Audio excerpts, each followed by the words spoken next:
ಪದಗ್ರಹಣದ ಬೆನ್ನಲ್ಲೇ ಮೊದಲ ದಿನವೇ ಪ್ರಧಾನಿ ಮೋದಿ ಆಕ್ಟಿವ್ ಆಗಿದ್ದಾರೆ. ಸೌತ್ ಬ್ಲಾಕ್ನಲ್ಲಿರುವಂತಹ ತಮ್ಮ ಕಚೇರಿಗೆ ಬಂದಿದ್ದಾರೆ ಮೋದಿ. ಇವತ್ತು ಸಂಜೆ 5 ಗಂಟೆಗೆ ಮೋದಿ ಸಂಪುಟದ ಮೊದಲ ಸಭೆ. ಪ್ರಧಾನಿ ಮೋದಿ ನಿವಾಸದಲ್ಲಿ ಮೊದಲ ಸಭೆ ನಡೆಯಲಿದ್ದು, ಮೊದಲ ಸಂಪುಟ ಸಭೆಯಲ್ಲಿ ಮಹತ್ವದ ಘೋಷಣೆಯಾಗುವ ಸಾಧ್ಯತೆಗಳು ಕಂಡುಬರ್ತಾ ಇದೆ. ಹೊಸ ಸಚಿವರಿಗೆ ಟಾಸ್ಕ್ ಕೊಡಲಿದ್ದಾರೆ ಪ್ರಧಾನಿ.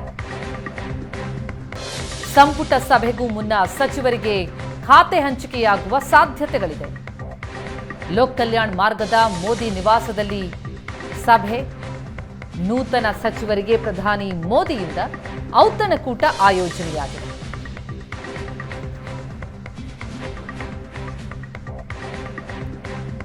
ನಿನ್ನೆಯಷ್ಟೇ ಪದಗ್ರಹಣ, ಮೊದಲ ದಿನವೇ ಆಕ್ಟಿವ್ ಆಗಿದ್ದಾರೆ.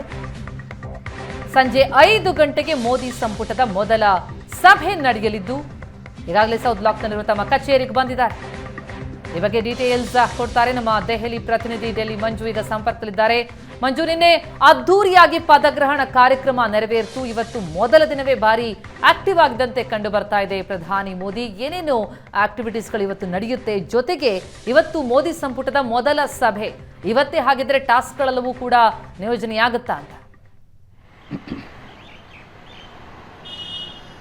ಆರಂಭಕ್ಕೆ ಪ್ರತಿಮಾ ಅವರು ಹೇಳಿದರು, ಚುನಾವಣೆಗೆ ಪೂರ್ವದಲ್ಲೇ ಹೇಳಿದರು, ನಮ್ಮ ಸರ್ಕಾರ ಬಂದ 100 ದಿನಗಳು ಹೇಗೆ ಕೆಲಸ ಆಗಬೇಕು, ಅದರಿಂದ ನಾವು ಏನು ನಿರೀಕ್ಷೆ ಮಾಡ್ತೇವೆ ಅನ್ನುವಂಥದ್ದು ಆಲ್ರೆಡಿ ರೆಡಿಯಾಗಿ ಚಾಕ್ಔಟ್ ಮಾಡಿ ಇಟ್ಕೊಂಡಿದ್ದೇನೆ ಅನ್ನುವಂಥದ್ದು. ಅಂದರೆ ಯಾರಿಗೆ ಟಾರ್ಗೆಟ್ ಕೊಡಬೇಕು ಅಂದರೆ ಯಾವ ಸಚಿವರಿಗೆ ಅಂದರೆ ಯಾವ ಖಾತೆ ಹೊಂದಿರ್ತಾರೆ ಆ ಸಚಿವರಿಗೆ ಟಾರ್ಗೆಟ್ ಏನು ಕೊಡಬೇಕು ಅನ್ನುವಂಥದ್ದು ನನ್ನ ಕಡೆ ಪೂರ್ತಿಯಾಗಿ ರೆಡಿ ಇದೆ ಅನ್ನುವಂಥದ್ದು ಹಲವಾರು ಸಂದರ್ಶನಗಳಲ್ಲಿ, ಅದೇ ರೀತಿ ಬಹಿರಂಗ ಸಭೆಗಳಲ್ಲೂ ಕೂಡ ಹೇಳಿದ್ರು.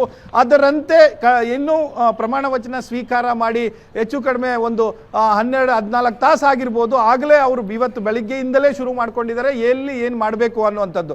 ಮೊದಲನೇದಾಗಿ ಇವತ್ತು ಅವರು ತಮ್ಮ ಕಚೇರಿಗೆ ಬಂದಿದ್ದಾರೆ. ಕಚೇರಿಯಲ್ಲಿ ಬಂದು ಎಲ್ಲವೂ ಕೂಡ ಅಂದರೆ ಅಧಿಕಾರಿಗಳ ಜೊತೆ ಮೊದಲ ಒಂದು ಸಭೆ ಮಾಡ್ತಾರೆ. ಇವತ್ತಿನ ಅಂದರೆ ಹೊಸ ಸರ್ಕಾರ ಬಂದ ಕೂಡಲೇ ಅದೊಂದು ಪರಿಪಾಠ ಇರುತ್ತೆ. ಪರಿಪಾಠ ಅಂತ ಅಂದರೆ ಬಂದು ಸಹಿ ಹಾಕುವಂಥದ್ದು, ಪ್ರಮಾಣ ವಚನ ಸ್ವೀಕಾರ ಆಡಿದ್ಮೇಲೆ ಮತ್ತೆ ಆ ಅಧಿಕಾರಿಗಳ ಜೊತೆ ಒಂದು ಸಭೆ ನಡೆಸುವಂಥದ್ದು. ಒಂದಷ್ಟು ಸಣ್ಣ ಪುಟ್ಟ ಬದಲಾವಣೆಗಳಿರ್ತವೆ. ಅಲ್ಲಿ ಯಾರು ಅಧಿಕಾರಿಗಳು ಈ ತನಕ ಇದ್ರೋ ಅವರನ್ನ ಕೆಲವು ಬಾರಿ ಚೇಂಜ್ ಮಾಡ್ತಾರೆ ಅಥವಾ ಕೆಲವು ಬಾರಿ ಬೇರೆ ಕಡೆ ಕಳಿಸ್ಕೊಡ್ತಾರೆ. ಸೊ ಇಂಥದ್ದೆಲ್ಲ ಆಡಳಿತಾತ್ಮಕಕ್ಕೆ ಸಂಬಂಧಪಟ್ಟಂತೆ ಒಂದು ಪರಿಪಾಠ ಇರುತ್ತೆ. ಅದನ್ನ ಮೊದಲು ಇವತ್ತು ನಿಭಾಯಿಸ್ತಾ ಇರುವಂಥದ್ದು ಕಚೇರಿಗೆ ಬಂದು. ಅದಾದ ನಂತರ ಇವತ್ತು ಈ ಸರ್ಕಾರದ ಮೊದಲ ಸಚಿವ ಸಂಪುಟ ಲೋಕ ಕಲ್ಯಾಣ ಮಾರ್ಗ್ನಲ್ಲಿರುವಂತಹ ಪ್ರಧಾನಿಗಳ ನಿವಾಸದಲ್ಲಿ ಸಂಜೆ 5 ಗಂಟೆಗೆ ನಡೆಯುತ್ತೆ. ಇಡೀ ಸಚಿವರು 72 ಮಂದಿ ಸಚಿವರು ಕೂಡ ಈ ಒಂದು ಸಭೆಯಲ್ಲಿ ಭಾಗಿಯಾಗ್ತಾರೆ. ಭಾಗಿಯಾಗಿಬಿಟ್ಟು ಅವರವ್ರು ಏನು ಮಾಡಬೇಕು ಅನ್ನೋವಂಥದ್ದನ್ನ ಬಹಳ ನೀಟಾಗಿ ಇನ್ಸ್ಟ್ರಕ್ಷನ್ ಕೊಡಲಾಗುತ್ತೆ. ಇದು ಏನೋ ಹೊಸ ಸರ್ಕಾರ ರಚನೆ ಆದ ಬಳಿಕ ಅದರ ಸಂಪುಟ ಸಭೆ ನಡೀಬೇಕು. ಆ ಸಂಪುಟ ಸಭೆ ನಡೆದು ಒಂದಷ್ಟು ತೀರ್ಮಾನಗಳು ಮಾಡ್ತಾರೆ. ಅದು ಪರಿಪಾಠವಾಗಿ ಇಟ್ಕೊಂಡಿರ್ತಾರೆ ಪ್ರತಿ ಸರ್ಕಾರವೂ ಕೂಡ. ಈ ಹಿಂದೆ ಎಲ್ಲ ಈವನ್ ಕರ್ನಾಟಕ ಸರ್ಕಾರ ಇರ್ಬೋದು, ಆ ಸಂದರ್ಭದಲ್ಲಿ ಒಂದಷ್ಟು ಹೇಳ್ತಾ ಇದ್ರು, ನಮ್ಮ ಮೊದಲ ಸಂಪುಟ ಸಭೆಯಲ್ಲೇ ಇಂಥ ತೀರ್ಮಾನಗಳನ್ನು ಕೈಗೊಳ್ತೇವೆ ಅಂತ. ಆದರೆ ಇವತ್ತು ಕೇಂದ್ರ ಮಟ್ಟದಲ್ಲಿ ಮೋದಿ ಅವರ ನೇತೃತ್ವದಲ್ಲಿ ನಡೆಯುವಂಥ ಈ ಸಭೆಯಲ್ಲಿ ಒಂದಷ್ಟು ತೀರ್ಮಾನಗಳು ಹೊರಬರಬಹುದು ಅನ್ನುವಂಥ ನಿರೀಕ್ಷೆ ಇದೆ. ಅದರ ಜೊತೆಗೆ ಯಾರ್ಯಾರು ಹೊಸದಾಗಿ ಸಚಿವರಾಗಿರ್ತಾರೆ ಅವ್ರಿಗೂ ಕೂಡ ಒಂದು ಶುಭಾಶಯ ವಿನಿಮಯ ಕೂಡ ಇರುತ್ತೆ. ಯಾಕಂದ್ರೆ ಸಂಪುಟದ ನಾಯಕನಾಗಿ ಕೂತಂತ ಸಂದರ್ಭದಲ್ಲಿ ಎಲ್ಲರಿಗೂ ಕೂಡ ಒಂದು ಶುಭಾಶಯ ವಿನಿಮಯ ಇರುತ್ತೆ. ಅದೇ ರೀತಿ ಒಂದಷ್ಟು ಮಾಹಿತಿಯನ್ನು ಕೂಡ ಶೇರ್ ಮಾಡ್ಕೊಳ್ತಾರೆ. ಪ್ರತಿಮಾ, ಮಂಜು, ಆದ್ರೆ ಈಗಿರುವಂತದ್ದೇ, ಈಗ ನಿನ್ನೆ 72 ಸಂಸದರು ಸಚಿವರಾಗಿ ಪ್ರಮಾಣ ವಚನವನ್ನೇನು ಸ್ವೀಕರಿಸಿದ್ರು. ಖಾತೆ ಯಾವುದು ಯಾರಿಗೆ ಸಿಗುತ್ತೆ, ಯಾವ ಖಾತೆಗಳ ಬಗ್ಗೆ ಅವರಿಗೆ ಒಲವಿದೆ, ಇದರ ಬಗ್ಗೆ ಕೂಡ ಕುತೂಹಲ ಇರುವಂಥದ್ದು. ಖಾತೆ ಹಂಚಿಕೆ ವಿಚಾರಕ್ಕೆ ಸಂಬಂಧಪಟ್ಟಂತೆ ಫೈನಲ್ ಆದಂತಹ ಒಂದು ನಿರ್ಣಯ ಹೊರಬೀಳೋದು ಯಾವಾಗ ಅಂತ? ಈಗಷ್ಟೇ ಒಂದಷ್ಟು ಜನ ಸಚಿವರು, ನೂತನವಾಗಿ ಯಾರು ಸಚಿವರಾಗಿದ್ದಾರೆ ಅವ್ರ ಜೊತೆ ಮಾತನಾಡ್ತಾ ಇದ್ವಿ. 24 ಗಂಟೆಯ ಒಳಗೆ ಖಾತೆ ಹಂಚಿಕೆ ಆಗುತ್ತೆ ಅನ್ನುವಂಥ ಮಾಹಿತಿ ಇದೆ. ಆದರೆ ಅದನ್ನು ನಾವು ಕಾದು ನೋಡಬೇಕಾಗುತ್ತೆ. ಆದರೆ ಸಚಿವ ಸಂಪುಟದ ಸಭೆ ಮುಗಿದ ಬಳಿಕ ಆ ಖಾತೆ ಯಾರಿಗೆ ಏನು ಅನ್ನುವಂಥದ್ದು ಗೊತ್ತಾಗೋ ಸಾಧ್ಯತೆಗಳು ಜಾಸ್ತಿ ಇದೆ ಅನ್ನುವಂಥದ್ದು ಅವರ ಅಭಿಪ್ರಾಯ. ಅದರ ಜೊತೆಗೆ ಅವರೊಂದು ಅಷ್ಟು ಮಾಹಿತಿಗಳನ್ನು ಕೂಡ ಖಾತೆ ಹಂಚುವಂತಹ ಸಂದರ್ಭದಲ್ಲಿ ಒಂದಷ್ಟು ಕ್ರೈಟೀರಿಯಾಗಳನ್ನು ಇಟ್ಕೊಂಡಿರ್ತಾರೆ.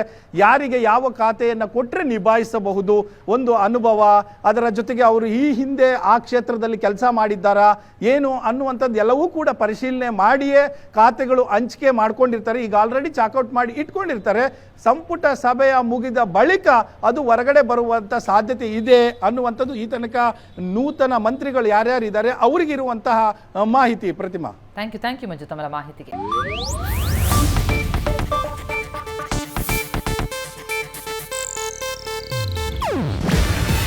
ಇದು ಏಷ್ಯಾನೆಟ್ ನ್ಯೂಸ್ ನೆಟ್ವರ್ಕ್ ಪ್ರಸ್ತುತಿ.